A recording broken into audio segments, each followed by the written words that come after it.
السلام علیکم دوستو، کیسے ہو آپ سب؟ میں ہوں اریج اور آپ ہیں اس وقت میرے یوٹیوب چینل اریج شاہ ناولز پہ۔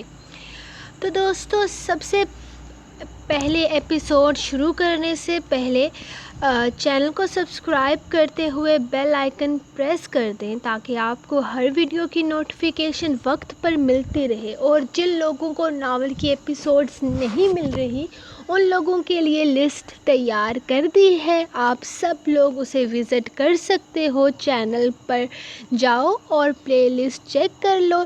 اب تک مرم کائزان کی ساری قسطوں کا لنک اس میں ایڈ کر دیا ہے تاکہ آپ لوگوں کے لیے آسانی رہے۔ صرف ایک کلک پہ آپ لوگ اب تک کی 30 قسطیں ریڈ کر سکتے ہو، کیونکہ 31 تو میں اب ریکارڈنگ کرنے جا رہی ہوں۔ تو چلیے آج کی ایپیسوڈ سٹارٹ کرتے ہیں۔ اس سے پہلے مجھے کل جن کے کامنٹس سب سے زیادہ پسند آئے، روز کی طرح ان کامنٹس میں کہتی ہوں وہی نام ہیں جو میں ہمیشہ لیتی ہوں، صبا ملک، اس کے علاوہ دوسرا نام حرم فاطمہ اور تیسرا نام ہنا۔ تھینک یو سو مچ، آپ لوگ میرے لیے اتنا وقت نکالتے ہو، اتنے لمبے کمنٹس کرتے ہو، اتنا تفصیل سے تبصرہ کرتے ہو، اچھا لگتا ہے، ایسا لگتا ہے جیسے محنت وصول ہو گئی ہے۔ اس کے علاوہ کچھ اور نام بھی تھے جو میں نے لسٹ میں رکھے تھے، لیکن میں اندھیرے میں بیٹھی ہوئی ہوں تو ابھی میں نہیں کر سکی، نام لے نہیں پا رہی۔ اور دوسرا ایک اور بات، آج نا آپ لوگوں کو پتہ ہے تموری کیا ہوتی ہے؟ نہیں پتہ؟ ایک یلو کلر کا کھیرا ہوتا ہے جس کو ہر زبان میں کچھ الگ الگ بولتے ہیں۔ یار وہ میری فنگر میں لڑ گئی ہے، انگوٹھے میں، مطلب اس نے مجھے چکی کاٹ دی ہے اور میرا انگوٹھا سوج گیا ہے۔ تو آج میں نے بڑی مشکل سے ٹائپنگ کی ہے۔ یہ میں اس لیے شیئر کر رہی ہوں تاکہ آپ کو پتہ چلے کہ میں آج لیٹ کیوں ہوئی ہوں۔ تو اب میں ریکارڈنگ سٹارٹ کرتی ہوں۔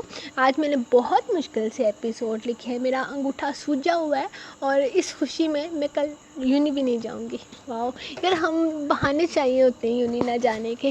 تو ہاں، میرا انگوٹھا سوجا ہوا ہے اور پھر بھی میں نے آپ لوگوں کے لیے ایپیسوڈ لکھی ہے۔ دیکھو میں کتنی اچھی ہوں۔ چلو اب میں ایپیسوڈ سٹارٹ کرتی ہوں۔ مرم کائزان، قسط نمبر 31، تحریر اریج شاہ۔ اب یہ کیا بکواس ہے؟ میں رات یہاں نہیں رکوں گا۔ نصیر نے اس کا پورا چیک اپ کیا تھا اور کہا تھا کہ اسے رات کو یہیں رکنا ہوگا، جس کے لیے وہ ایگری نہیں تھا۔ نصیر، یار کوئی اور حل دیکھ لو، اس طرح تو مشکل ہو جائے گی۔ کل کی رات بھی تو یہ یہیں رہا ہے، اب اس ماحول سے یہ کتنا چرتا ہے، تم سے چھپا ہوا تھوڑی ہے۔ رسل نصیر کی پوری بات سننے کے بعد کہہ رہا تھا، جبکہ مرم سامنے صوفے پر بیٹھی اس ڈاکٹر کی باتیں سن رہی تھی۔ یار تم بھی تو سمجھنے کی کوشش کرو، کائزان کی حالت ٹھیک نہیں ہے، اسے ہسپتال میں رہنا ہوگا، ورنہ رات کو طبیعت کبھی بھی بگڑ سکتی ہے۔ اور ویسے بھی تم لوگ اندازہ نہیں لگا سکتے کہ خون کس حد تک ضائع ہو چکا ہے۔ اس کی صحت پر رسک نہ لو۔ میں تم لوگوں کو یہی مشورہ دوں گا۔ ایک رات کی ہی تو بات ہے، کون سا میں اسے ساری زندگی کے لیے یہاں ہسپتال رکھنے کے لیے کہہ رہا ہوں۔ وہ ان لوگوں کو سمجھاتے ہوئے بولا تھا، جس پر رسل نے کائزان کو دیکھا جو صاف انداز میں نفی میں سر ہلا گیا۔ یار ممکن نہیں ہے، پلیز سمجھنے کی کوشش کرو نا، اس نے قائزان کا اشارہ سمجھتے ہوئے پھر سے نصیر کو مخاطب کیا تھا۔ ڈاکٹر صاحب یہیں پر رات کو رکیں گے، لیکن شرط یہ ہے کہ جو نرس صبح یہاں ان کو دیکھنے کے لیے 2-3 دفعہ چکر لگا چکی ہے، وہ اب اس کمرے کی طرف منہ نہیں کرے گی۔ ڈاکٹر نصیر نے کمرے میں نصفانی آواز سنتے ہوئے پیچھے کی طرف دیکھنا چاہا، جہاں وہ چھوٹی سی لڑکی چہرے پر پردہ کیے سکون سے بیٹھی تھی۔ یہ محترمہ کون ہے اور اتنے یقین سے کیسے کہہ سکتی ہیں کہ قائزان اس کے کہنے پر یہیں رک جائے گا؟ وہ رسل کی طرف دیکھتے ہوئے بولا تھا۔ یہ وہی محترمہ ہے جس کے لیے تمہارے ہسپتال سے 3 دفعہ ڈاکٹر جا چکی ہے۔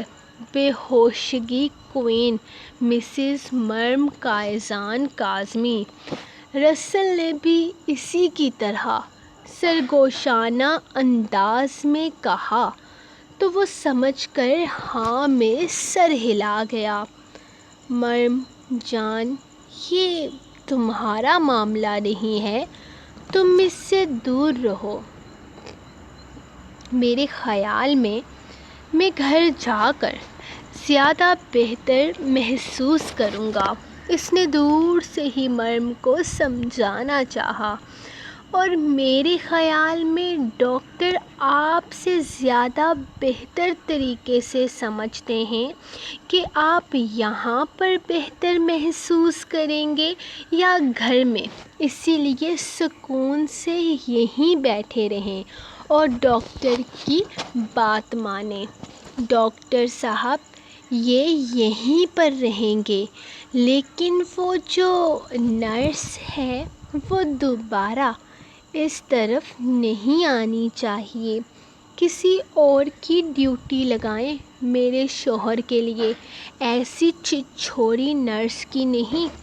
وہ جیسے حکم سنا رہی تھی اور نصیر اس کی بات کو سمجھ گیا تھا۔ بے فکر ہو جائیں بھابھی، جیسا آپ کہیں گی ویسا ہی ہوگا۔ تم آؤ میرے ساتھ بھابھی، آپ یہیں رہیں۔ قائزان کے ساتھ وہ کہہ کر رسل کو لے کر نکل گیا تھا، جبکہ وہ اب اس کے پاس بیٹھ گئی تھی جو ناراضگی سے اسے دیکھ رہا تھا۔ آپ کو پتہ ہے، میرا بھائی کہتا ہے میں اتنی اچھی ہوں کہ کوئی مجھ سے زیادہ دیر تک ناراض نہیں رہ سکتا، اور ویسے بھی میں نے ایسا کوئی کام نہیں کیا جس سے آپ مجھ سے ناراض ہوں۔ میں نے وہی کیا ہے جو ایک اچھی بیوی کو کرنا چاہیے۔ وہ اپنی غلطی ماننے کو تیار ہرگز نہ تھی، بلکہ اس کے مطابق وہ حق پر تھی، اور جو اس نے کیا تھا بالکل صحیح کیا تھا، جس پر اسے بالکل بھی شرمندگی نہیں تھی۔ کیا صحیح کیا ہے تم نے؟ اب تمہاری وجہ سے مجھے یہاں ہسپتال میں ایک اور رات گزارنی پڑے گی، اور اس اسمیل سے میرا دماغ پہلے ہی خراب ہو چکا ہے۔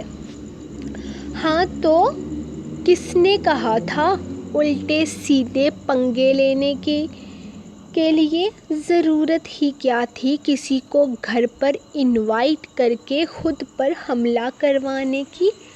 غلطی اپنی ہے تو اب بھگتنا بھی تو پڑے گا ہی نا۔ جب رسل بھائی نے کہا تھا کہ حملہ ہو سکتا ہے، اپنا خیال رکھو، ٹائٹ کرو سیکیورٹی۔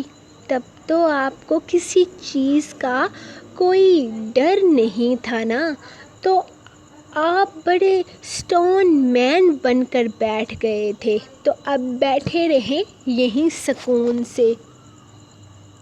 وہ سکون سے کہتے اس کے قریب سے اٹھنے ہی لگی تھی کہ اچانک پیر پھسلا، وہ نیچے کی طرف گرتی۔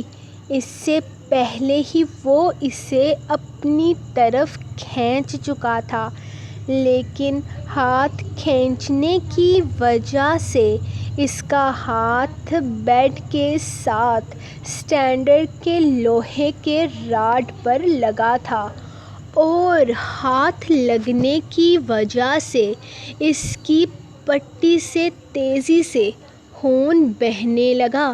وہ گھبرا کر اسے دیکھنے لگ گئی تھی۔ یا اللہ، یہ کیا ہو گیا؟ آپ کے ہاتھ پر تو بہت زیادہ خون بہہ رہا ہے۔ تم ٹھیک ہو نا مرم؟ تمہیں کوئی چوٹ تو نہیں لگی؟ وہ اس کا دھیان اپنے ہاتھ سے ہٹاتے ہوئے اسے دیکھنے لگا، کیونکہ زمین کی طرف گرتے ہوئے اس کے پیر پر بھی چوٹ آ سکتی تھی۔ میں بالکل ٹھیک ہوں قائزان، لیکن آپ ٹھیک نہیں ہیں، آپ کو چوٹ لگی ہے۔ رکیں، میں ڈاکٹر کو بلا کر لاتی ہوں۔ وہ پریشانی سے اس کے قریب سے اٹھنے لگی تھی۔ میں ٹھیک ہوں میرا بچہ، تم بتاؤ، تم ٹھیک ہو؟ تمہیں چوٹ تو نہیں لگی؟ پیر اوپر کرو یہاں میں دیکھوں۔ وہ اس کا دھیان اپنی چوٹ سے ہٹاتے ہوئے اسے اپنے قریب کھینچتا اس کے پیر کو اوپر کر رہا تھا۔ مجھے کچھ نہیں ہوا قائزان، کچھ بھی نہیں، میں بالکل ٹھیک ہوں، ذرا بھی چوٹ نہیں لگی مجھے۔ آپ اپنی حالت دیکھیں، کتنا زیادہ خون بہہ رہا ہے۔ چھوڑیں، میں ڈاکٹر کو بلا کر لاتی ہوں۔ وہ اپنا ہاتھ چھڑاتی جلدی سے باہر کی طرف بھاگی تھی۔ ابھی ڈاکٹر نصیر کو دور گئے زیادہ وقت نہیں ہوا تھا۔ اس کے پکارنے پر وہ لوٹ کر واپس آ گئے تھے۔ سٹچنگ واپس کھل چکے ہیں۔ تمہیں پتہ ہے نس ڈیمیج ہوئی ہے تمہاری۔ ذرا سا دھکا بھی نقصان دہ ثابت ہو سکتا ہے، اسی لیے تم سے کہہ رہا تھا کہ آج رات گھر واپس مت جاؤ، یہیں رکو، میں تمہارا خیال رکھوں گا۔ شکر ہے تم یہیں پر تھے، ورنہ اس طرح کا کوئی حادثہ گھر پر پیش آ جاتا تو یقین مانو خون روکنا ناممکن ہو سکتا تھا۔ ڈاکٹر اس کا علاج کرتے ہوئے اسے بتا رہا تھا۔ اس کے ماس کو سن کر دینے والا انجیکشن لگایا گیا تھا، کیونکہ نس کٹنے کی تکلیف برداشت سے باہر تھی، لیکن وہ قائزان کاظمی تھا، اسے فرق نہیں پڑتا تھا، یا شاید فرق پڑتا تھا لیکن نصیر کوئی رسک لینا ہی نہیں چاہتا تھا۔ ہاں ہاں، میں سمجھ گیا، تم بہت بڑے عالم ہو، تم نے بہت لوگوں کا علاج کر رکھا ہے، تم سے بہتر کوئی جانتا ہی نہیں کچھ بھی، کچھ سمجھتا ہی نہیں۔ بس یار جلدی کرو یہ کام، تمہاری شکل دیکھ دیکھ کر بور ہو رہا ہوں مجھے میری بیوی کے ساتھ وقت گزارنا ہے۔ یہاں میں اپنی بیوی کی وجہ سے رہ رہا ہوں، تمہاری مجھے کوئی ضرورت نہیں ہے، جلدی ختم کرو کام اور نکلو یہاں سے۔ وہ اس پر احسان کرتے ہوئے بولا، جبکہ نصیر ایک نظر مریم کی طرف دیکھتا، جلدی جلدی کام ختم کرتا، اپنا سامان اٹھانے لگ گیا تھا۔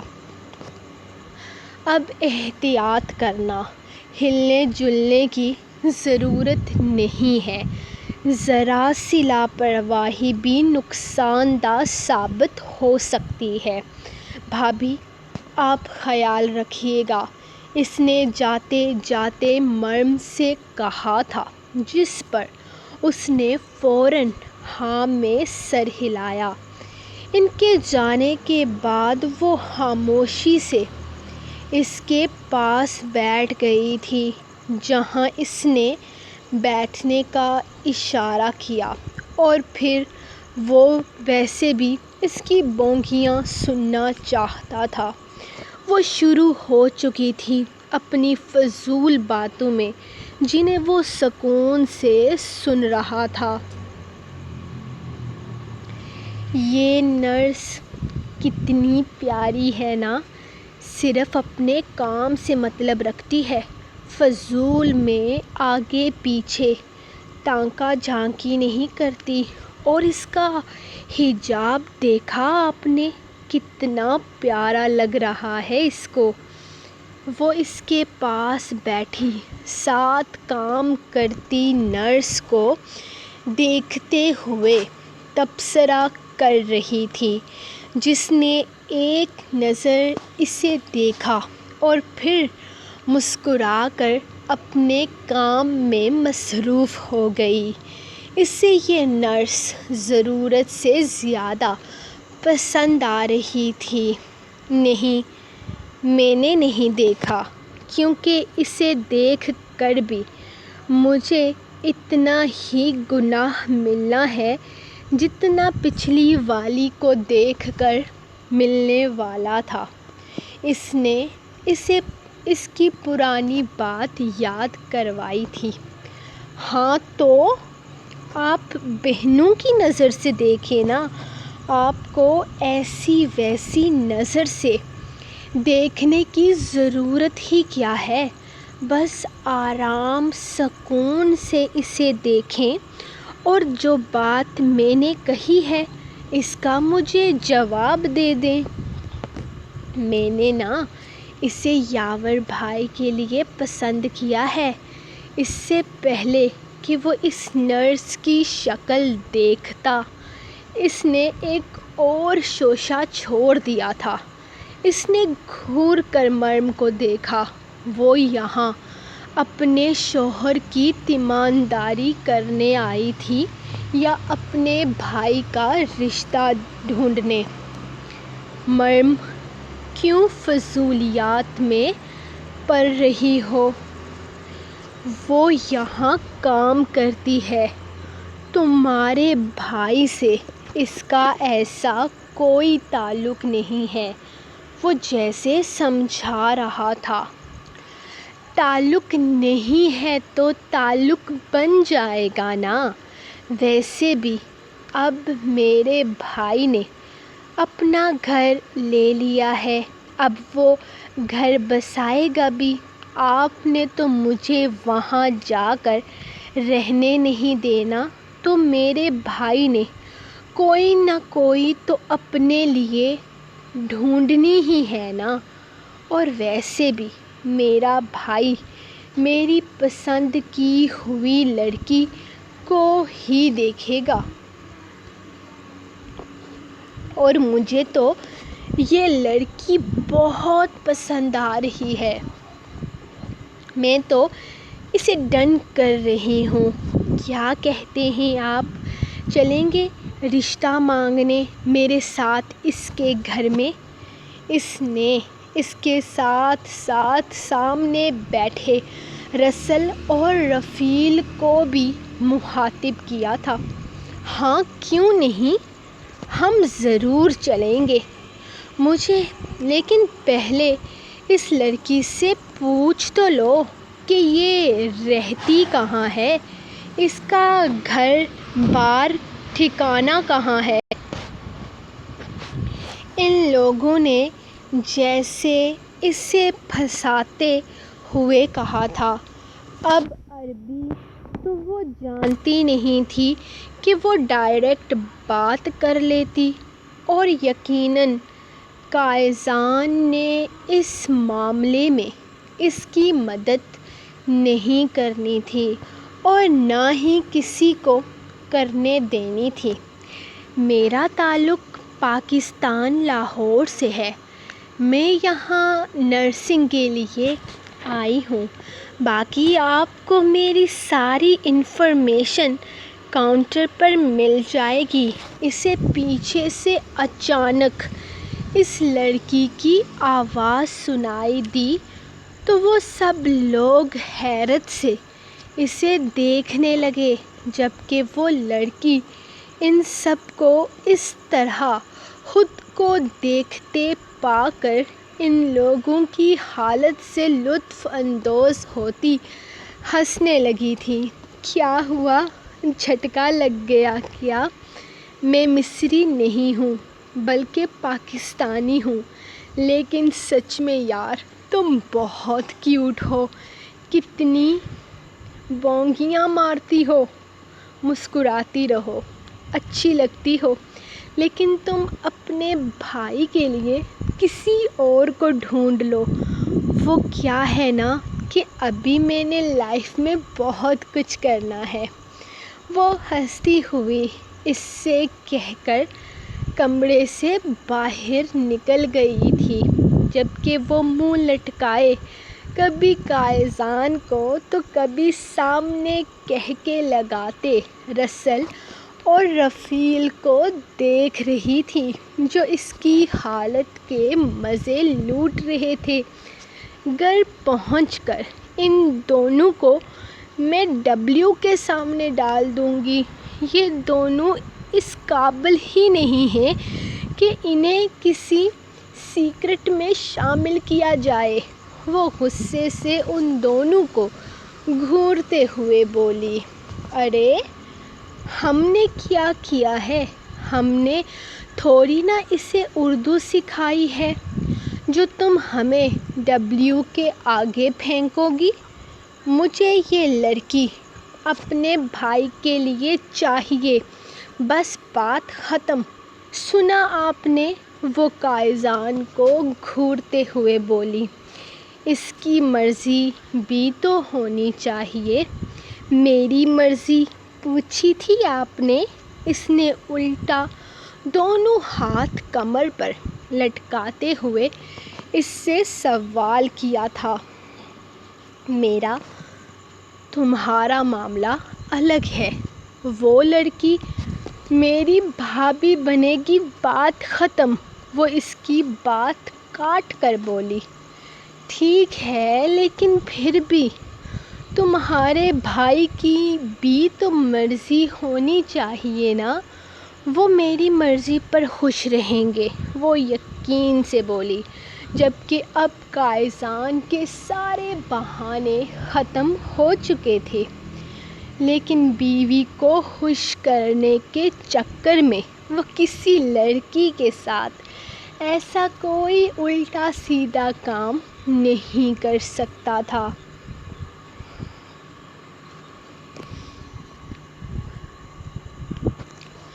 تم لوگ جاؤ، آج رات میرے ساتھ مریم یہیں پر رہے گی۔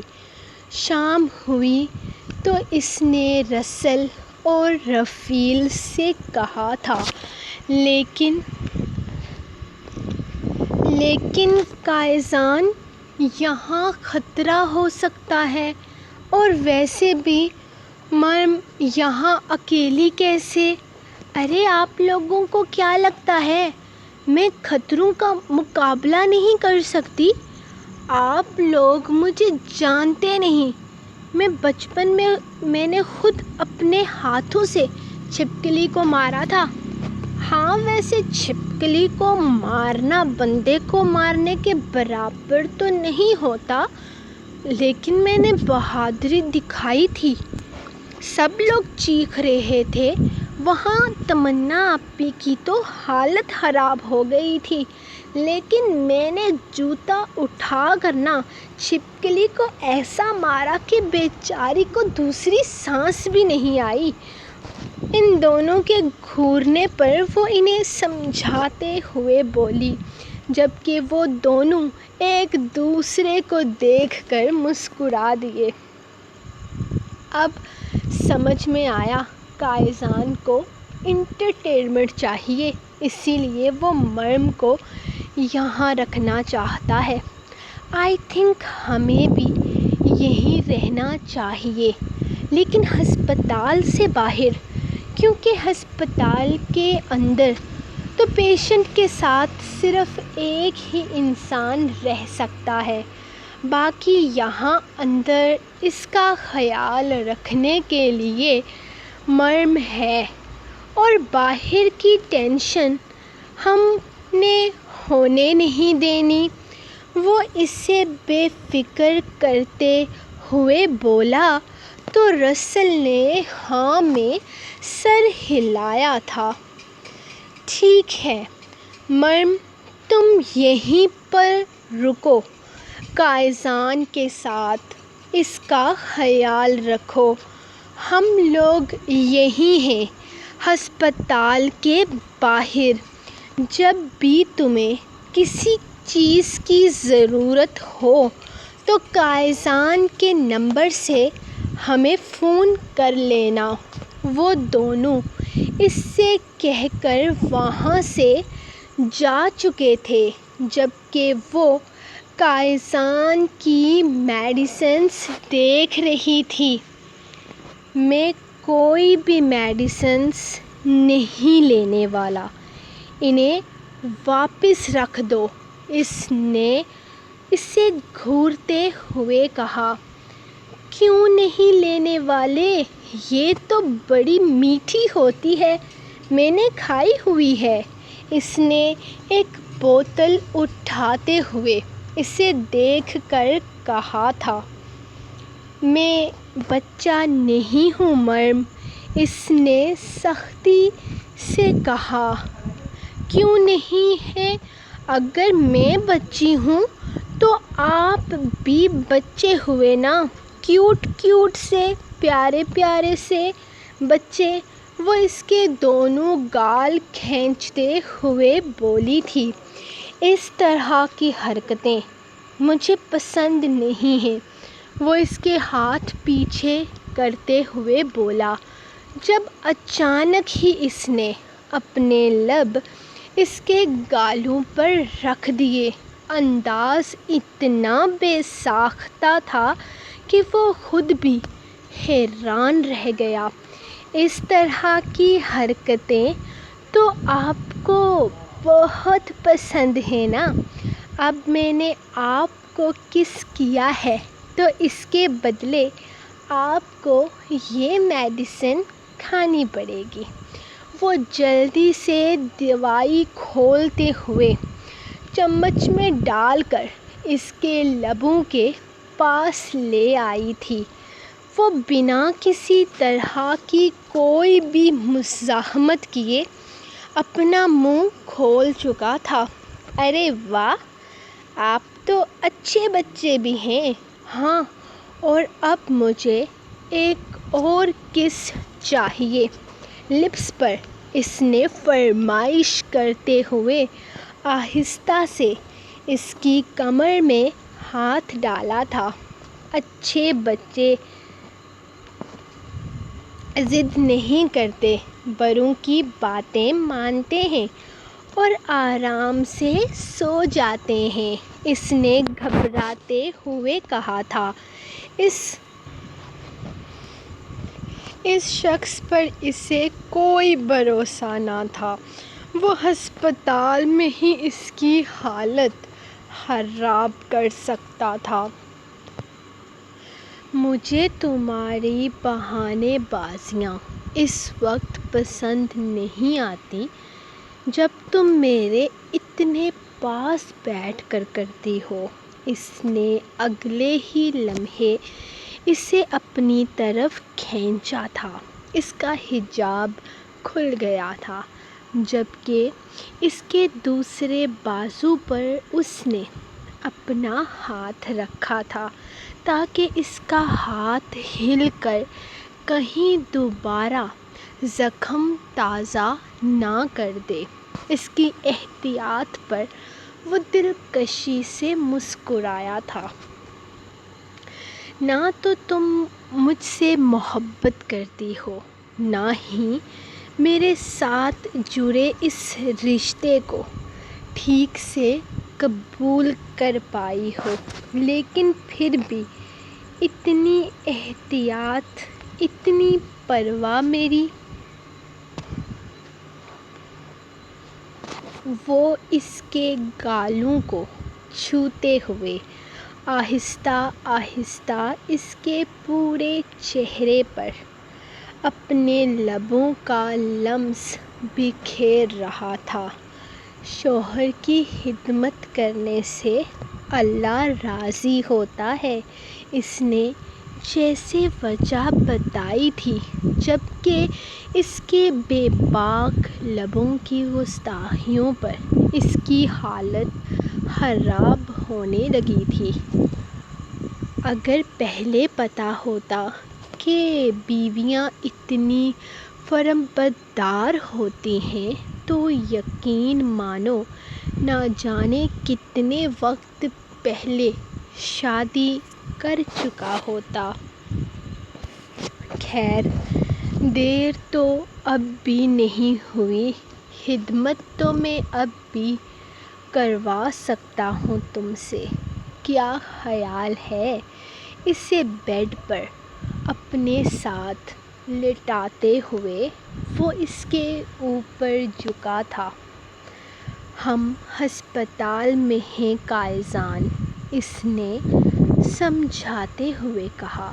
مجھے فرق نہیں پڑتا، مجھے بس یہ پتہ ہے کہ میں اپنی بیوی کے ساتھ ہوں اور تمہیں بھی بس یہی یاد رکھنا ہے۔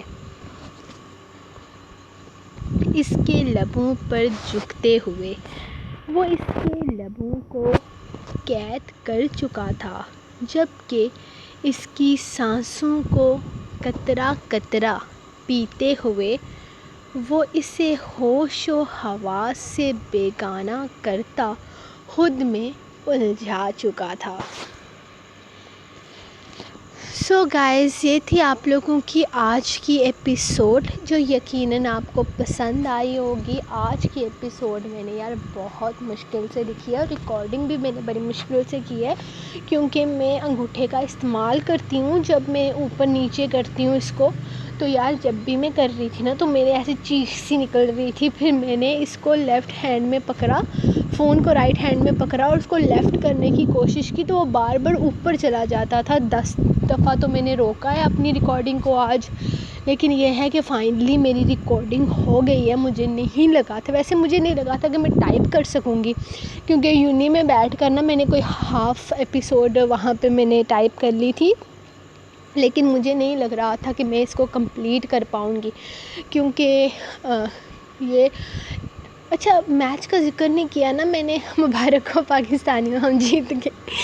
تو اب میں بتا رہی تھی کہ وہ نا پھر میں جب میں گھر میں واپس آئی نا، میں تقریباً 2:30 بجے کے قریب گھر واپس آتی ہوں، تب نا تبھی تقریباً اسی وقت مجھے ہوا تھا۔ میں نا چارپائی میں نے گھسیٹ کرنا پنکھے کے نیچے کی تھی جب میں یونی سے واپس گھر آئی تھی، تو وہ چارپائی کے نیچے نا جو ڈنڈا نہیں ہوتا، لکڑی ہوتی ہے چارپائی کی، اس کے ساتھ نا بیٹھی ہوئی تھی، تو وہ یار آ کے میرے انگوٹھے میں ٹچ کر کے اس نے میری چکی کاٹی ہے، اور پھر وہ میرا انگوٹھا اتنا بڑا ہو گیا۔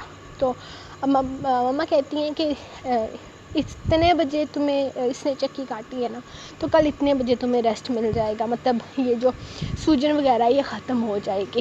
خیر وہ تو ہم دیکھیں گے.